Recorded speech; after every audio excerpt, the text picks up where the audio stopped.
ابن الذين وحشني موت واصل وذكره على بالي، يعني اشتري لبي حق العلاج. ضميتي بعبايض ويساعدها. السلام عليكم ورحمة الله وبركاته. أهلا وسهلا بكم كلكم بدون أي استثناء. يا حيا ويا مرحبا في حلقة جديدة ويوم جديد. صوت مميز رهيب، قصة معاناة وقصة كفاح، كل هذا اليوم موجود في حلقة رهيبة وخفيفة إن شاء الله تكون على قلوبكم. هذا الطفل الصغير اللي حاطط يده على خده حامل هموم كبيرة تفوق عمره.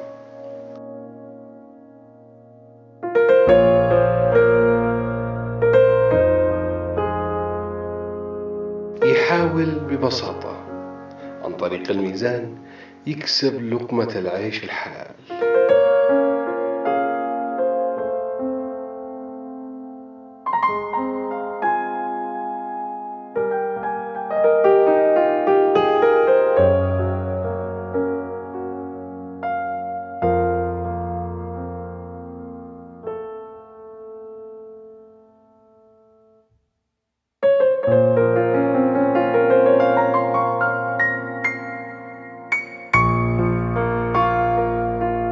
أحيانا يلاقي ناس تتجاوب معه وتعطيه.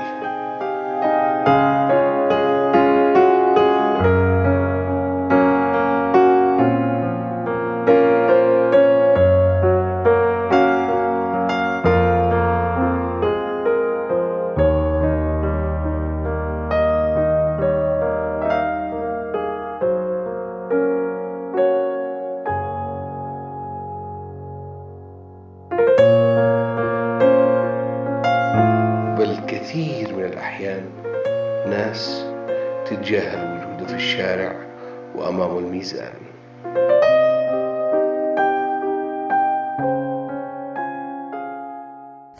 ما بكثرش في الكلام وبنطلق مباشرة إلى الحلقة، لكن أنت اللي مش مشتركين، يعني أنا مش داري إيش اللي قاعدكم منتظرين علشان تشتركوا. يعني اشترك الآن، لأنه الجاي إن شاء الله حلقات متنوعة وقوية بإذن الله. وانزل تحت اخبطوا لايك، على ضمانتي اخبط لايك والله ما يحصل لك شيء، ونروح مباشرة للحلقة. يلا تعالوا نشوف.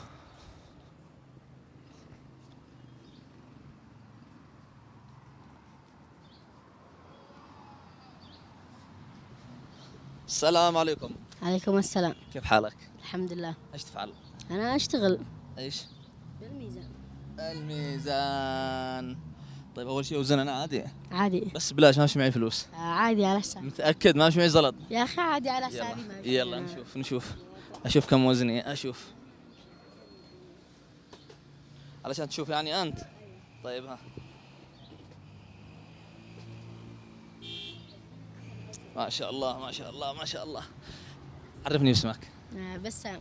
بسام من؟ بسام يوسف صالح الريمي.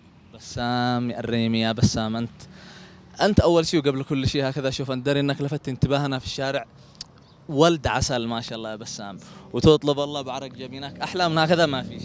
ايوه ربي يحفظك يا بسام. امين. تدرس؟ ايوه. صف كم؟ خامس ابتدائي. كيف الدراسة معك يا بسام؟ مش الدراسة أحلى حاجة الدراسة. طيب كيف تعرف يا بسام تناسق بين الدراسة والعمل؟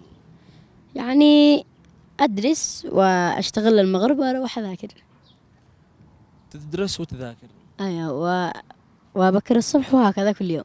يوميا؟ يوميا. طيب إيش اللي يجبرك يا بسام إنك تخرج تطلب الله وتشتغل يعني؟ الظروف. ما لها ظروفك يا بسام؟ يعني أشتري لبي حق العلاج وهذا.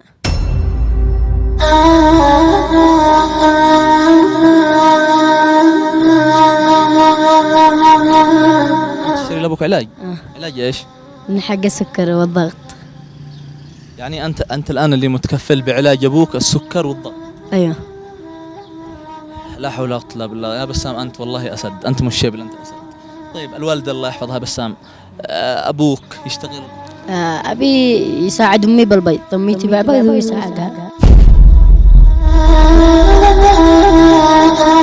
يعني الوالدة الله يحفظها إن شاء الله بتبيع بيض. أيوه. وأبوك؟ يساعد أمي. يبيع بيض. يعني مع أمي. ما يشتغلش أي عمل ثاني؟ بعض الأحيان يعني يصير يلقط صحات هذا لأنه فاضي بالعشي لأنه خلاص الصبح نبيع بيض والعشي يلقط صحات. يعني يلقط الصحات وإذا هو فاضي يبيع البيض. يبيع البيض مع أمه. بالصباح. طيب معك أخوان يا يوسف أكبر منك؟ اثنين أكبر مني، واحد يمسح سيارته وواحد يبيع معه. يعني الأسرة كلها مكافحة، الأسرة كلها مكافحة بدون استثناء. أقسم بالله أن هذه الأسرة هذه فخر لكل شخص داخل الوطن هذا. الأسرة هذه تقول لك إنه لا يأس مع الحياة، صح يا يوسف؟ أيوه. يعني إحنا بنشتغل ونطلب الله بعرق جبيننا وناكل حلال وما نرجعش لحد. ما نمدش يدنا لحد أبدا. أبدا. لمن يمد يدنا؟ لله. لمن؟ لله. أرحم الراحمين. أرحم الراحمين. ما فيش غير الله يا يوسف. ما فيش غير الله. طيب يا يوسف، أنا بيني وبينك تحدي ومسابقة. نسابر. لو فزت يا يوسف أنا بعطيك قيمة الوزن اللي أنا وزنته أول. تمام. بس قيمة كم سعر الميزان؟ 50 100. طيب أنا بعطيك مبلغ مالي يا يوسف قيمة الوزن وبيكون المبلغ حلو، بس لو خسرت ولا بحاسبك شيء حق الوزن وبمشي سكتة. نسابر. جاهز؟ جاهز. تحدى. تحدى. لو تخسر أنا بمشي عادي. يمكن أشيل الميزان. هنا قلبه. وإيش بطلب الله؟ مدري. يوسف، طيب قبل ما أسألك يا يوسف، أنا الشباب هنا اللي يكلموني بسام. بسام من هو قال يوسف؟ أبي. أبوك يوسف؟ خلاص ده الشبل من ذاك الأسد يعني. طيب يا بسام، أنا بيكلموني هكذا ولمحت أنا في فيديوهات هكذا انتشرت لك خفيفة إنه معك صوت حلو. أيوه. سمعني صوتك قبل ما ندخل في السؤال. ايش ادي لك من اغنيه؟ والله اي حاجه. اي شيء منك حلو يا بسام. خلاص. ابن الذين وحشني موت واصل وذكره على بالي، الكلمه الحاليه والصوت اللي هي احلى من الحالي. الله يا بسام، والله انه انت احلى من الحالي، واسرتك يا بسام انها احلى من الحالي كمان، ومقابلتي هذا معك تخليني اروح وقلبي احلى من الحالي مرتاح. كيف انا شاعر يا بسام؟ ايوه. يدك يا بسام. طيب اسالك سؤال، اسم بسام ايوه كان في مسلسل كرتون، شخصيه من شخصيات مسلسلات الكرتون. ايش اسم هذا مسلسل الكرتون؟ لا حد يغششه. حق الكرة. ايش هو؟ اخي حق الكرة. بسام. ايوه يا بسام حق لاعب الكرة. الكابتن ماجد. عاد من جديد. طيب اذكر لي عادك جنب بسام ايش كان اسم الحارس حقهم، وانا على طول ايش الجائزة، على طول اعطيك الجائزة. سامي. لا اعطيك خيارات علشان تشيل الجائزة حلال زلال بتحدي. يعني انا لازم اصعب. هل هو، تمام ركز معي، هل هو وليد تمام ولا بسام ولا وليد؟ وليد. متأكد؟ ايوه وليد. الإجابة صح والله. أعطيني الجائزة. أعطيني الجائزة على طول. 1000 مليون مبروك يا بسام. تفضل هذه جائزة أنت تستاهلها يا بسام، وبإذن الله يجي يوم من الأيام وأشوفك إن شاء الله تخرجت إن شاء الله وحققت حلمك، وأي شيء تشتيه أنت في بالك بإذن الله أن ربي يوفقك له، وحط في بالك كذا شلها أنا أخوك الكبير تمام. ما فيش يأس في الحياة هذه، واليوم معك ميزان. بكرة إن شاء الله بإذن الله معك شيء أكبر. إيش حلمك مثلا أنك تطلب الله في أي شيء أو تبيع أي شيء؟ يعني أشتغل يعني محل حالي. محل. يعني تخيل كذا كان في معك بدل الميزان 2 3 4 ميازين، أو مثلا بسطة فيها شوكولاتات كذا، مش أحلى؟ لا أحلى يعني. حلم. باتعيل أسرتك أفضل بطلب الله صح؟ أيوه.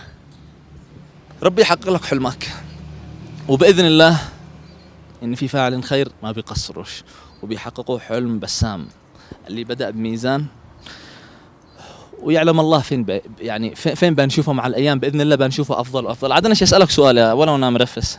عادي يا سيد. أشتي أسألك بس، الميزان من فين جبت سعره؟ أنا أول شيء بعت لبان. لبان؟ أيوة. بعدها بعت فاين. بعدها ما مش خارج بالفاين، قلت جمع لي حق ميزان، لما الحمد لله من اللبان والفاين جمعت قيمة ميزان. أيوة. أقسم بالله قصة كفاح. أمد يدي لحد ولا مديت يدي لحد، اشتغلت بعرق جبيني.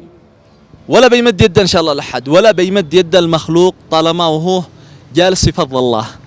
وكل الشباب والناس بالذات اللي في أعمارنا وأكبر، يعني قصة كفاح من الطفل الرهيب بسام يسطرها أعتقد للتاريخ.